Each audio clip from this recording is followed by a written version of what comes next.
I knew moving into a new house came with stress, sure, but I never expected to get screamed at by a woman in a pink bathrobe before I even got my key in the door.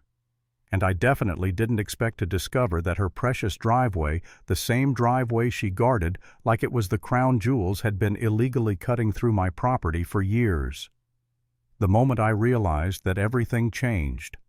That was the day I learned just how far a neighborhood Karen would go to destroy someone, and how badly karma could hit when you put up a fence in the right place. My name's Austin Gray, 35, master plumber, recently divorced, and at the time extremely naive about moving into the Maplewood neighborhood. I'd saved for years to buy this place. I imagined grilling on weekends, fixing up the garage, maybe reclaiming my sanity after the divorce. What I didn't imagine was being treated like a criminal before I'd even unpacked a single box. There I was, stepping out of my truck, stretching my back after a long drive, when this woman comes barreling out of her house looking like she'd escaped from a cartoon.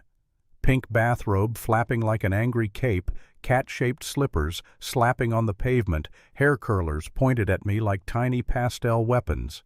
And she was yelling, loud, something about violating early occupancy protocols, like I'd trespassed into Fort Knox instead of my own driveway. Before I could process any of this, she whipped out her phone with its bedazzled case and called the cops on me, for moving in one day early. When Officer Reyes pulled up, even he had that, "Oh God, not her again" look on his face. He checked my paperwork, title, deed, everything, and shrugged like, "Yep, he owns the house." I thought that would calm her down. Nope. Abigail, that was her name, took out a clipboard and a measuring tape from deep within that fluffy robe like she had a whole tool belt hidden under there, and started documenting every angle of my truck like she was processing a crime scene. Then she took pictures of my toolbox, my shoes, even my coffee cup. She said it was for documentation purposes, in the same tone villains use when they announce their master plan. At that exact moment, my new neighbor Tom Collins walked up with a welcome coffee. He leaned in and whispered, "You're going to want to document everything she does. Trust me." His face told me he'd seen this show before, and suddenly I understood that whatever Abigail was, she wasn't new at this. She was practiced. I tried to brush it off. I kept unloading boxes, trying to convince myself this was a one-time crazy neighbor moment triggered by too much caffeine and not enough therapy. But that night at around 11, I looked out my window and saw Abigail in my yard wearing her bathrobe with a heavy winter coat over it, still in the cat slippers, and in her hands a professional-grade camera and a gigantic measuring tape stretched across my lawn. She was marking little orange dots on the ground, muttering to herself. I remember blinking, staring, and thinking, did I move next to a drama teacher or an undercover operative? The next morning was when the trouble really began. I opened my front door and nearly slipped on a pile of papers taped everywhere on my truck, my windows, even my mailbox. Violation notices. Every one printed on official-looking stationery from some organization called the Maplewood Neighborhood Standards Authority. Except that organization wasn't real. City Hall had never heard of it.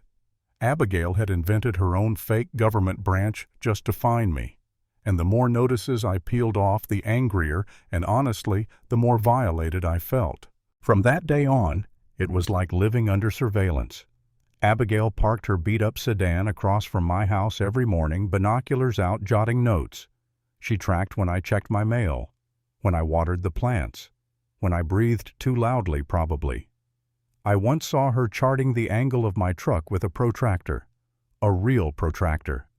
That level of obsession doesn't come from boredom, that's a full-time identity. But things got worse when I started losing work. Out of nowhere, clients canceled jobs. A $75,000 renovation disappeared in a 30-second phone call. They said they'd gotten anonymous reports about my license being under investigation. My insurance company received complaints about my unsafe practices. My contractor board got 3 separate grievances, all lies, and all traced back to one person. I remember sitting in my quiet kitchen, bills spread out on the counter, feeling something I hadn't felt in years. Helpless. like I was drowning and someone was pushing my head underwater every time I tried to come up for air. I remember gripping my coffee mug and muttering, "What did I do to deserve this? Am I the one in the wrong here? Should I just leave?" For a minute, just one painful minute, I actually considered selling the house, packing up what little dignity I had left and disappearing. Abigail had worn me down so far that I doubted myself. That's when Tom knocked on my door looking pale, holding printouts like evidence from a crime drama. "She accessed your background," he said, "and she used her law firm's systems to do it. My entire life was on those pages: credit reports, medical records, divorce files, license info, all accessed illegally." That was the moment something inside me shifted. Fear turned into anger. Exhaustion turned into resolve. If Abigail wanted a war, I wasn't running. I was going to know exactly what she was hiding and why she was trying so hard to push me out before I uncovered it. And then, like fate stepping in, an email arrived from the title company. It confirmed something I'd only suspected: Abigail's driveway, the thing she treated as sacred, the one she used daily, crossed 12 feet onto my property. No easement, no rights, no grandfather clause, nothing. She'd been trespassing every single day, and judging by the fresh survey stakes I'd noticed, she knew it. Then came the twist no one could have predicted. At 3 a.m, I heard a soft knock. Derek, Abigail's son, left a USB drive on my doorstep with a note. "I'm sorry for what she's doing. This might help. Please don't tell her." On that drive was 23 minutes of recordings. Abigail practicing her lies, rehearsing different fake stories about how I'd threatened her, crying on cue. And then the confession that made my skin crawl. "I researched him before he unpacked a single box," she said. "Divorced contractor with money. Thinks he can move onto my street without going through me. Well, I'll teach him his place." She'd planned everything from day one. Armed with the legal survey, the illegal data logs, and her recorded confession, I finally had what I needed to fight back. The community meeting was my first strike. Abigail had reserved the room, of course, and came in like a dictator hosting a press conference. She brought a 73-slide PowerPoint accusing me of being a threat to community stability. She had poster boards with pictures of me watering plants, taking out trash, even adjusting my tool belt. She narrated every photo like she was exposing a criminal mastermind. Then her laptop crashed. Perfect timing. I plugged in mine and projected the county survey, clean, legal, undeniable. Abigail's face fell. The room gasped. Her entire driveway, her pride, her identity, her kingdom ran right through my property.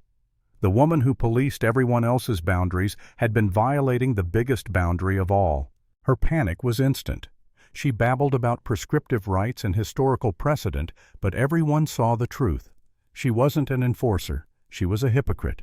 That night I stayed awake replaying everything. I knew Abigail wouldn't go down quietly. And at 2:30 a.m., the nightmare confirmed itself. My motion lights exploded to life and my alarm screamed through the house.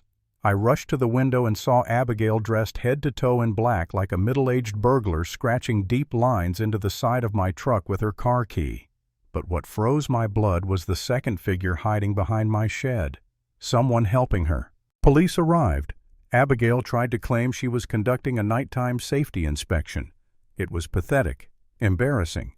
But even then she didn't stop.